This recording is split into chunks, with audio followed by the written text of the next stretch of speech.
You see this van? It's all about adventure and freedom, right?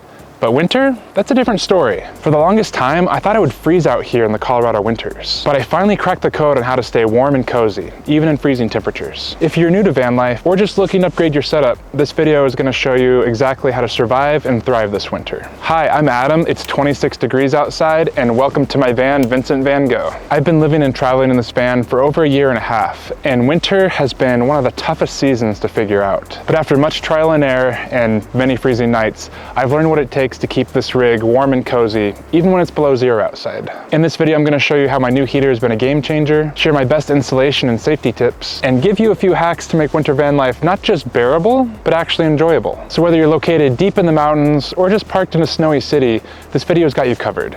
Let's dive in. By far, the biggest and most helpful upgrade that I made this winter is the Mr. Buddy heater. After so many freezing nights, I finally just bit the bullet and got one. And honestly, I wish I'd done it sooner. I guess I was hesitant to get one because it's a propane system and carbon monoxide poisoning is a real concern of mine. But I learned that these heaters are specifically engineered to be safe for indoor use, and that gave me the confidence to finally give it a try. This heater has completely transformed how I get through the winter now. It's compact, easy to use, and incredibly effective in a small space like this van. This heater only costs $82. I love the Mr. Buddy heater because of how efficient it is at heating my van, even when it's freezing outside. My van is a 2010 Chevrolet Express. It's about 300 cubic feet in total, and with the insulation that I've installed, it holds heat pretty well. When the outside is 30 degrees and I want to bring up the inside to a cozy 65, this Mr. Buddy heater warms it up surprisingly fast. With this heater on the high setting, it puts out 9,000 BTUs. From 30 degrees, it takes about 35 minutes to warm up to a comfortable 65. That's incredibly quick, especially considering how cold it can get in Colorado winters. If I'm not in a rush, the low setting at 4,000 BTUs does the same job in about an hour and 20 minutes. It's efficient and reliable, and I don't waste a ton of energy when I'm trying to heat a small space like this. If I want to heat up the space even faster, I can turn on the van and crank up the heater alongside with this. The van's engine heater puts out roughly 15,000 BTUs per hour. And when I combine it with this, I'm getting a total of 24,000 BTUs per hour. With that much heat working together,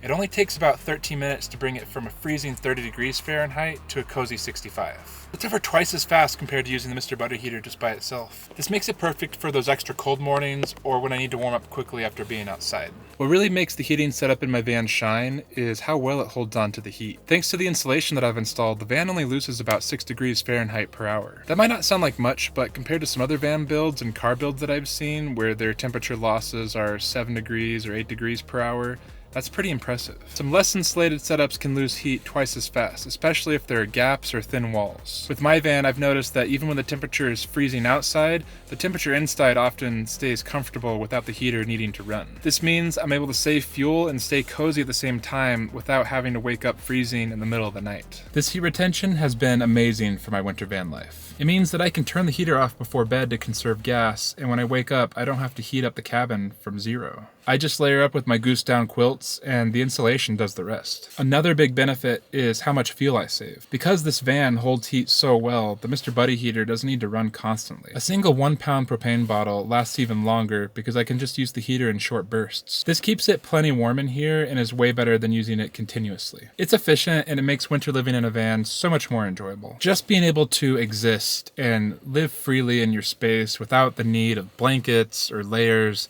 is just such a freeing feeling. Honestly, the heat retention in this van is one of the things that I'm most proud of in this build. It's a combination of thoughtful installation and the right heating strategy. It doesn't matter where I'm at or how cold it is, knowing that my van holds heat this well gives me so much more peace of mind. It's the little details like this that make a huge difference when you're living in a van full-time during the colder months.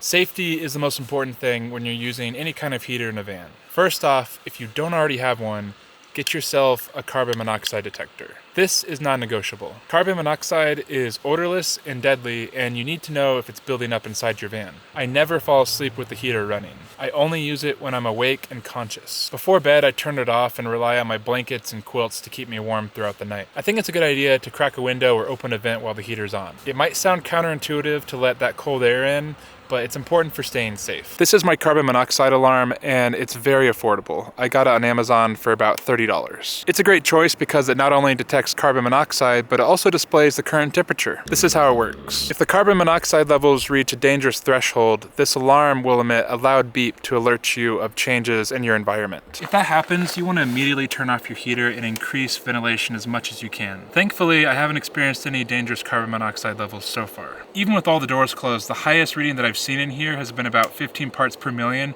which is well below toxic levels. This alarm provides me peace of mind so I can monitor these levels at all times. To add another layer of safety to this, if you experience any symptoms like nausea, dizziness, vomiting, anything like that, ventilate your van as much as you can immediately. Even if the alarm hasn't gone off, it's better to err on the side of caution. All of these symptoms that I mentioned, and there are more, can be early warning signs of carbon monoxide poisoning, and ignoring them could be potentially fatal. Insulation is a very important thing to have if you decide to live in any kind of vehicle, especially a van. You'll lose heat rapidly if your vehicle is not properly insulated, so it's very important that you take the time to do it properly. My van has 3 layers of insulation. They include Reflectix, housing insulation, and Thinsulate. Getting all those 3 layers installed in here before I sealed everything up was a very long and tedious process. Honestly, I think putting the insulation in here took the most time out of my whole build. It took me 2 weeks to install all the insulation. I knew how important it would be, especially in a cold climate with really cold winters, and I'm glad I didn't rush it. This setup not only keeps the van warmer in winter, but also cooler in the summer. It was a lot of time, work, and effort to install, but it's paid off big time.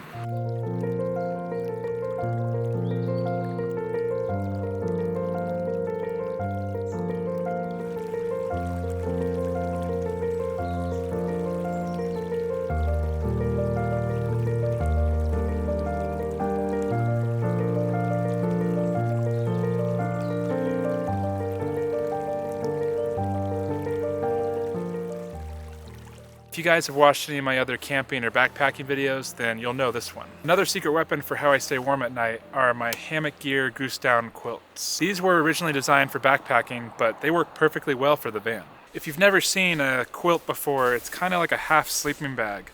The thinking is most of the insulation when you lay on it is compressed, so it doesn't really help you anyway. So all of the insulation is on top of you and it seals you in. And what I like about it, it has this adjustable thing so you can actually undo this and this becomes a full blanket.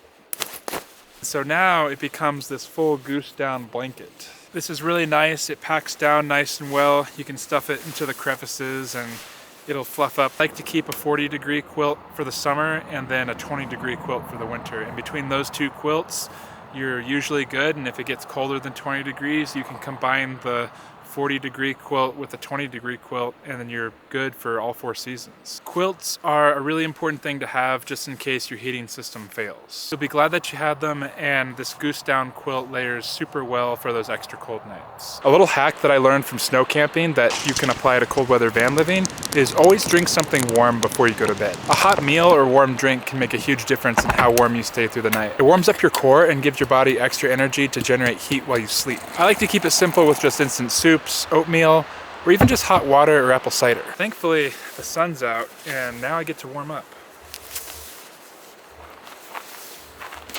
One thing that often gets overlooked is sealing your doors and windows. Even the smallest draft can rob you of your precious warmth. I've used adhesive weather stripping that you can find in a hardware store or Home Depot to close off any of those potential gaps. I took measurements in the van with a thermometer before and after I installed this weather stripping, and it's made a noticeable difference. It's an inexpensive addition and it goes a long way to keeping your van nice and cozy. And with all of this, it's important that you have some kind of emergency plan. Even with the best and most expensive setups, things can go wrong. Down quilts and hand warmers are lifesavers if the heater ever fails, or if I happen to run out of propane. I'm honestly trying to make my emergency system as robust and lightweight as I can. I'm always looking for new things to beat the cold, and I'll share that with you as soon as I come across it. You always want to prepare for the unexpected. I think that winter van life is all about embracing the season. There's something so rewarding about being self-sufficient and cozy in the middle of a snowstorm. It's definitely challenging at first, but those challenges make the experience that much more meaningful. I was scared of even coming to a place like Colorado because I was scared and fearful of freezing to death.